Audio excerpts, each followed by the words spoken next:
ખેડા જિલ્લાના સેવાલિયા પોલીસ સ્ટેશનની હદમાં આવતા અમદાવાદ ઇન્દોર હાઈવે પરથી કારમાં લઈ જવાતા 50 કિલો ગાંજા સાથે બે ઇસમોને પોલીસે પકડી લીધા છે। ₹5 લાખના ગાંજા સાથે પકડાયેલા બે ઇસમોએ આ ગાંજાનો જથ્થો મહારાષ્ટ્રના નંદુબારથી લાવી હિંમતનગર ખાતે લઈ જતા હોવાનો સનસની ખુલાસો થયો છે। તો વળી મુખ્ય સૂત્રધારને ગંધ આવી જતા ગોધરા ખાતેથી શખ્સ અન્ય કારમાં બેસી પલાયન થયો હતો। સેવાલિયા પોલીસે કુલ 3 સામે નાર્કોટિક્સ એક્ટ હેઠળ ગુનો નોંધી ઉપરોક્ત ગાંજાના જથ્થા સાથે કાર અને મોબાઈલ ફોન મળી કુલ ₹7.10 લાખનો મુદ્દામાલ જપ્ત કર્યો છે। સેવાલિયા પોલીસ સ્ટેશન ખાતે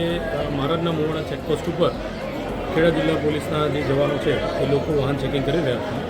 તેવામાં એક વરના કાર જે છે એ ગોધરા તરફથી આવેલી એ વરના કારની ચેકિંગ કરતાં તેની અંદરથી કોઈ માદક પદાર્થ હોય તેવી શંકા જતી પોલીસે ત્યારબાદ FSL અને જે નાર્કોટિક એક્ટ મુજબની જે પ્રોવિઝન છે એનું પાલન કરી અને FSL અધિકારીને બોલાવેલા અને પંચો રૂબરૂ તથા FSL અધિકારીએ ચેકિંગ કરતાં એ જે માદક પદાર્થ જે વસ્તુ દેખાયેલી તે ગાંજો હોવાનું ફલિત થયેલું। ત્યારબાદ પોલીસે આ જે ગાંજો છે તેનું વજન કરાવતા 50 કિલો વજનના 25 જેટલા પેકેટ મળી આવેલા અને એ પોલીસે સીઝ કરેલા છે અને નાર્કોટિક એક્ટની કલમ 8C, 20C અને 29 મુજબ ગુનો દાખલ કરી પોલીસે આગળની કાર્યવાહી હાથ ધરેલ છે। આના કામે જે વરના કાર લઈને આવેલ ડ્રાઈવર છે રફાકત હુસેન મોહમ્મદ હુસેન શેખ અને તેની સાથે બેસેલ જીશાન રઈસુદ્દીન શેખ